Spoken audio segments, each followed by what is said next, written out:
Welcome back to the channel. This week I am on spring break and I really need to dedicate myself to studying for my AP exams. I'm going to be trying out different study methods to see which one I like the most, since I've also had trouble concentrating and stuff and just getting stuff done. So for the first method, someone recommended me this timer. And basically what it does is it tracks your study time and your break time. This way I can stay on task without burning out. First I have to do my chem assignment. Actually, this was from last week. I just never finished it. But it's on this like really annoying website. And I love to hate doing problems on here because they're like really annoying about the units that you put in. So it takes me like forever to get these assignments done. Okay, I just downloaded the timer onto my iPad. It's really cute. It has this like bean character on it. I think it's by the guy from Crash Course, Hank Green. I think it's Crash Course. So I have high hopes for this app and hopefully it'll keep me responsible. So I have my timer set for 30 minutes. The way this app works is that you're not supposed to pick up your device, but I'm obviously recording with my phone and I'm gonna need to write on this later, so it's not gonna work, but it's a cute timer and I really want to try it out. And start.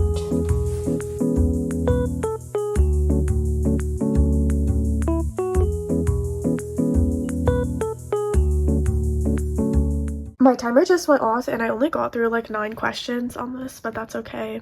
I'll just finish it in the next session. I'm gonna take a break for like 10 minutes, but I don't really want to scroll because that's like kind of bad for you. So I'm just gonna reread Harry Potter for like the 11th time.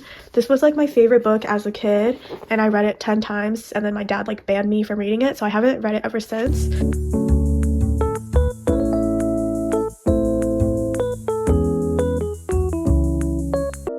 It's been 10 minutes and I just finished reading for a bit. So now I'm gonna continue working, doing the 30 minutes of work and 10 minutes break for like maybe like another 1 or 2 times. I don't want to do too much. I just finished studying and I ended up doing the 30 minutes of studying and 10 minutes of break around I think 4 times. And I managed to get a lot done. Like I finished this entire slideshow and then like I also did another slideshow and then I also finished my chem homework. So I'm very happy about how this worked out. And I also don't feel like super exhausted or burnt out, which was really a big problem for me before. I actually feel more energized than I did before I started studying, just because like I was working my brain. Overall, I give this study method a 9 out of 10. That was really productive and I really enjoyed it. I didn't really feel like I was slaving away or anything. I could only study for about like 30 minutes to an hour at most on my own. And this amount of work that I got done in like 3 hours would have taken me the whole day to do, which was really nice. I just spent the entire morning playing Adopt Me. Like, look, it's already 1 p.m. All of my spring break assignments are done, but I'm like at the point where it's just, there's so much to study. I don't know what to study. And I was hoping for a fresh start now that I feel a little more productive, but I'm still just as lost as I was this morning. I'm at the point in the school year where I'm just trying to not completely lose it and just get through the year, because I know I have so much studying to do, but I don't even feel stressed. I just feel like, oh, it's already over. But at the same time, it's like, oh, it's my spring break. I should probably like go do stuff that I really like. But my only hobbies are my extracurriculars, which are like Science Olympiad and music. Music, I don't even practice my instrument every day. And I know I suck butt at my instruments, so I low-key have no future in that. And then Science Olympiad, I like barely started. I've read 1 page off of my textbook and watched like 2 YouTube videos. And the fact that I have no hobbies is also probably why my social life is butt. I've been really wanting to do a series where like I try out new things or like get back into the stuff that I used to really like doing. Like I used to be an art kid and I used to code too, but I low-key gave up on that. I was a Scratch warrior back in 2020.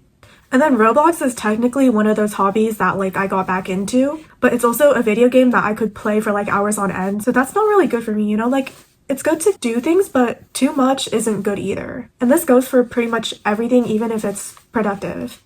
Anyways, I do have a chem unit test next week, so I should practice for that. I have my Princeton review to like practice on. All these papers in here are like my FRQ practices. I'm literally the worst at FRQs, so I really need to rep those. I really don't want to do this right now, but I know I'm going to regret it if I don't, so Here's my chem book. I have my FRQ practice opened, and then I'm using the back of some random AP Lang handout to write on. I also got the beta waves going to maybe help me concentrate.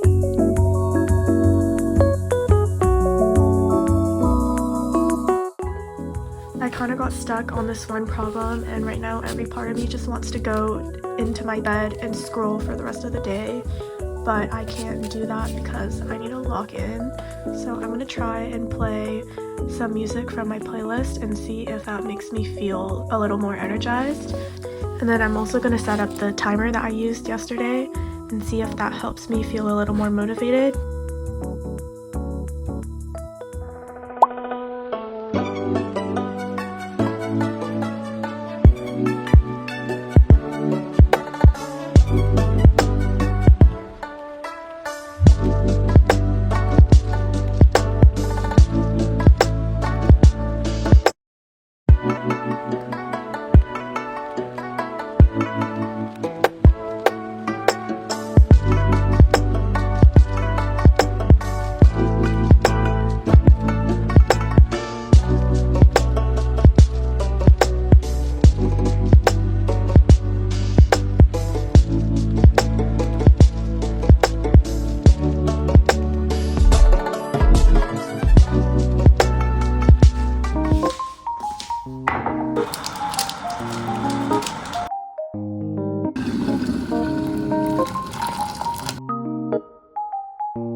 I just finished making my boba and I already did a little bit of studying this morning. Today I'm gonna try and spend as little time scrolling as possible. I'm gonna try and do anything that's not scrolling, so playing Adopt Me is okay and watching a show is okay. I technically should be studying, but it'd be really boring if I did that all day. Right now I'm gonna try and apply for some scholarships. I think people usually start applying for them around this time anyway.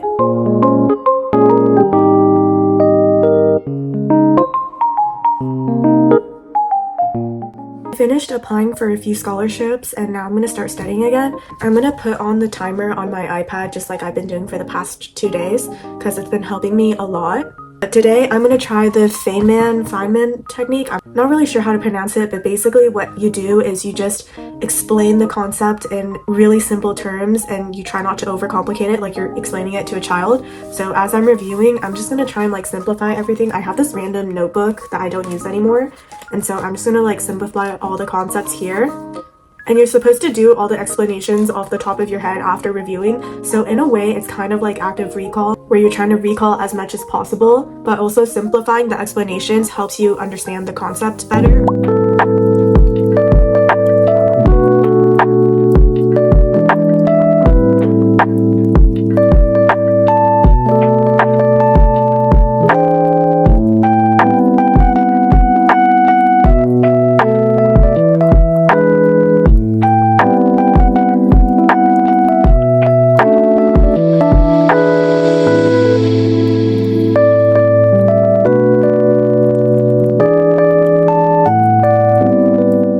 My timer just went off and I spent this last session just reviewing like my 10 concepts and making sure I actually understand everything conceptually. Overall, I really like this technique because it really helped me simplify like really complicated concepts. So now I think if it comes up on a test, I'm less likely to freak out because mentally I don't think it's super complicated anymore, if that makes sense. Like you can kind of tell for calc on the side, I was like really confused and I was just trying to copy down what was in the book.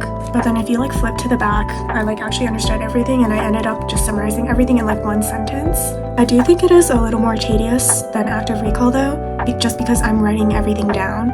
So this is probably only something you'd want to do if you're like reviewing for a unit test like I am. I've been really neglecting my science Olympiad, so I really have to do some reading in my textbook. So I'm going to be trying the blurting method for this, and basically what you do is I think you review content for like 3 to 5 minutes, and then you write down everything you remember on like a piece of paper. So I have my notebook again, and see how much you actually remember and what you're not remembering as well. So this way you remember the content faster rather than just straight up reading it. Okay, I'm going to start off with my reading. Here is my textbook. And then I also have my timer here. I have it set for 5 minutes.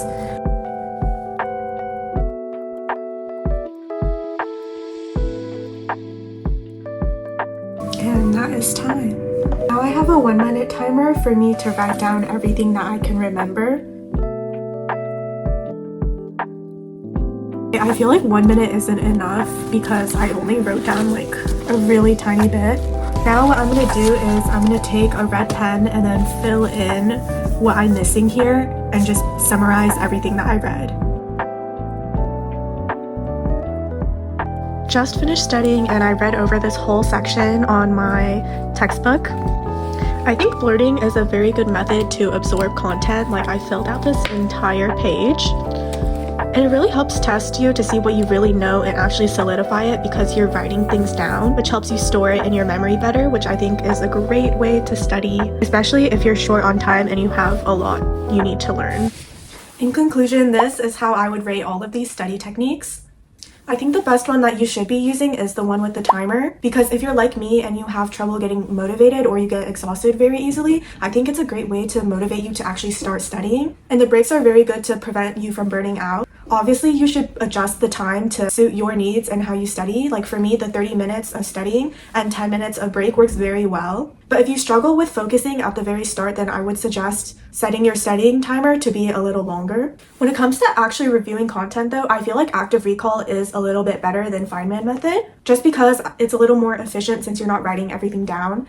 And also in the Feynman Method, you tend to skip over the small details, which if you're an AP student, those are actually very important and will matter quite a bit in your exams. And for learning new content, blurting actually worked out really well for me. I tend to forget things after I read them. And then testing myself immediately after I read something to see how much I know was a really great way to spot where my weaknesses are and target my focus to where I need to focus on more. Okay, so inevitably I got distracted and I'm watching this video of this 10th grader, he's a sophomore by the way, getting into all these like top schools. What am I doing with my life? I can't even study for like 10 minutes straight, and then there's just this kid who's into all these schools and he literally like self-studied all these APs. Like, what am I doing, bro?